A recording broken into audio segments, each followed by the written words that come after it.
Hi welcome to Anjali's food court. ഇന്ന് നമ്മൾ എത്തിയിട്ടുള്ളത് കാടമുട്ട റോസ്റ്റായിട്ടാണ് കേട്ടോ. അപ്പോൾ കാടമുട്ട ഒരു 14 എടുക്കുന്നുണ്ട്.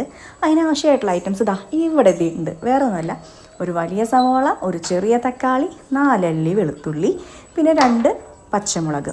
ഇത്രയും ഐറ്റംസ് നമ്മളുടെ വെളിച്ചെണ്ണയിൽ നന്നായിട്ട് വഴറ്റിയെടുക്കുക. ഇതിലേക്ക് ഇട്ട് കൊടുക്കുന്നത് കാശ്മീരി ചില്ലി പൗഡർ, സാധാരണ ചില്ലി പൗഡർ, മല്ലിപ്പൊടി, അതുപോലെ തന്നെ മഞ്ഞൾപ്പൊടി, ഗരം മസാല, വേണമെങ്കിൽ മുട്ടയുടെ മസാല ഉണ്ടെങ്കിൽ അതും ചേർത്ത് കൊടുക്കാം. അതെല്ലാം നമ്മൾ ആവശ്യാനുസരണം ചേർത്ത് കൊടുക്കുക. പിന്നെ മുട്ട പുഴുങ്ങിയത് അതിലേക്ക് ചേർത്ത് കൊടുത്തതിന് ശേഷം ഒരു 3-4 മുട്ട ഇതുപോലെ അങ്ങോട്ട് ഉടച്ച് അതിലേക്ക് ചേർത്ത് കൊടുക്കുക കേട്ടോ. പിന്നെ മുളക് പൊടി ഞാൻ 1 ടേബിൾ സ്പൂണോളം എടുത്തിട്ടുണ്ട്. കാശ്മീരി ചില്ലി പൗഡർ 1/2 ടേബിൾ സ്പൂണോളം എടുത്തിട്ടുണ്ട്. പിന്നെ മഞ്ഞൾപ്പൊടി 1/4 ടീസ്പൂണോളം എടുത്തിട്ടുണ്ട്. ഗരം മസാല അതുപോലെ തന്നെ കുരുമുളക് പൊടിയും എടുത്തിട്ടുണ്ടായിരുന്നു കേട്ടോ.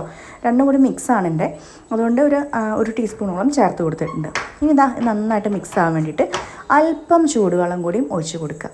നല്ല അടിപൊളി എന്താ പറയുക, കുറുകിയ മസാലയായിട്ടാണ് നമുക്ക് കിട്ടുക കേട്ടോ. ഇനി വേണ്ടത് കറിവേപ്പിലയാണ്. അപ്പോൾ ഇതിൻ്റെ മുകളിലേക്ക് നമ്മൾ കറിവേപ്പില ചേർത്ത് കൊടുക്കുക. അതുപോലെ തന്നെ ഉപ്പ് ആവശ്യത്തിനും ചേർത്ത് കൊടുക്കുക. എന്നിട്ട് നന്നായിട്ട് അങ്ങോട്ട് മിക്സ് ചെയ്തിട്ട് അങ്ങോട്ട് എടുത്താണ്ടല്ലോ അടിപൊളി കോമ്പിനേഷനാണ്. ദോശ, ഇഡലി, ചപ്പാത്തി, ഇടിയപ്പം അതിൻ്റെയൊക്കെ കൂടെ കേട്ടോ.